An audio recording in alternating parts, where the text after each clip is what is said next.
नेपाल की 7 सबसे रहस्यमयी जगहें जिनके रहस्य सुलझाते सुलझाते वैज्ञानिक भी पागल हो गए। नंबर 7, रानी महल। इस महल को नेपाल का ताजमहल माना जाता है क्योंकि जनरल खदगा शमशेर राणा ने अपनी पत्नी की मृत्यु के बाद उनके लिए बनवाया था। और जिस तरह ताजमहल शाहजहां का प्यार की निशानी है, वैसे ही यह रानी महल जनरल के प्यार की निशानी है। इस महल का निर्माण जनरल खड्ग शमशेर जंग बहादुर राणा ने 1893 में करवाया था, जहां कई हिंदू लोग पास के नदी के तट को शवों को जलाने के लिए एक विशेष स्थान के रूप में उपयोग किया करते थे। और यहाँ के स्थानीय लोगों ने कई अशुभ घटनाओं का अनुभव किया है, जिस वजह से यह महल काफी रहस्यमयी भी बन जाता है, जहां कई रहस्यमयी घटनाओं के होने के किस्से भी मशहूर हैं। नंबर 6, सुंदरीजाल। नेपाल का यह स्थान काफी प्रसिद्ध है क्योंकि यहाँ से काठमांडू के प्रमुख हिस्सों में पानी की आपूर्ति की जाती है। लेकिन इस जगह को लेकर कई लोगों का दावा है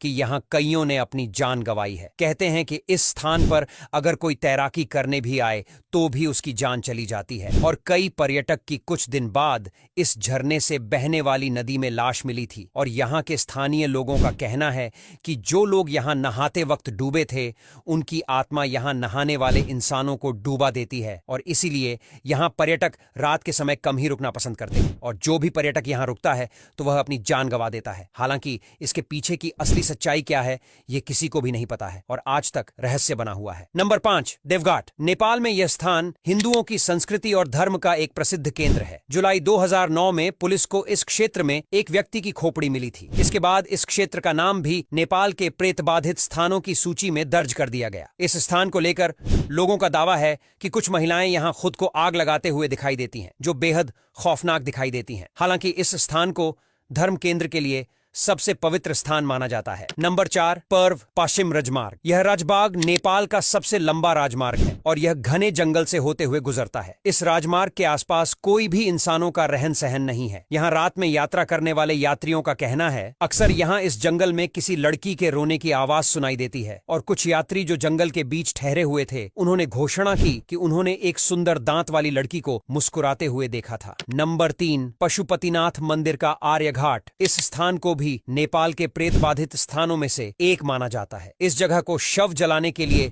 सबसे अच्छा स्थान माना जाता है। इस स्थान को लेकर दावा किया जाता है कि यहाँ पर लोगों की भयंकर चीखें और पुकार सुनाई देती हैं। यही वजह है कि इस स्थान पर लोग दिन में भी अकेले जाने से कतराते हैं। नंबर 2, मगलिंग नारायणा घाट। नेपाल की यह जगह बेहद खूबसूरत है, लेकिन अक्सर यहाँ के स्थानीय लोग रात में इस रोड पर यात्रा न करने का सुझाव देते हैं। रात के समय में इस सड़क पर अजीबोगरीब घटनाएं होती हैं। हालांकि यह दावा केवल रात के समय का ही है। रात के समय में यहाँ यात्रियों को कई आवाज और गाड़ी पर हलचल वगैरह महसूस होती है और काफी डरावनी लड़कियां लिफ्ट मांगते भी दिखाई देती हैं। कुछ यात्रियों का यह भी कहना है कि गाड़ी के पीछे कई डरावनी महिलाएं भी भागते दिखाई देती हैं। यहाँ की स्थानीय पुलिस कहना है कि यह रास्ता कभी अपराध का गढ़ हुआ करता था। नंबर 1, रानी बैन। यह नेपाल के सुदूर पश्चिमी जिले में काफी खूबसूरत जंगल है और यहाँ दुनिया भर से लोग घूमने के लिए आते हैं, लेकिन दिन में यहाँ जाना सभी पसंद करते हैं। लेकिन रात के समय यहाँ भूल कर भी कोई नहीं जाता। जी हाँ, इस जंगल को नेपाल के सबसे प्रेत बाधित स्थानों में से एक माना जाता है। कहते हैं कि रात में इस जंगल से किसी लड़की के रोने की आवाज आती है, लेकिन अगर पास जाएं तो कुछ भी दिखाई और सुनाई नहीं देता। इसके पीछे कारण है कि यहाँ एक लड़की की हत्या कर दी गई थी। हत्यारे को घटना के एक दिन बाद इस जंगल के एक बड़े से पेड़ पर लटका पाया गया था और वहाँ के लोगों का मानना है कि वह आवाज उस लड़की की ही है। अब यहाँ तक वीडियो देख ली है तो फिर वीडियो को लाइक और शेयर करना बिल्कुल भी मत भूलना।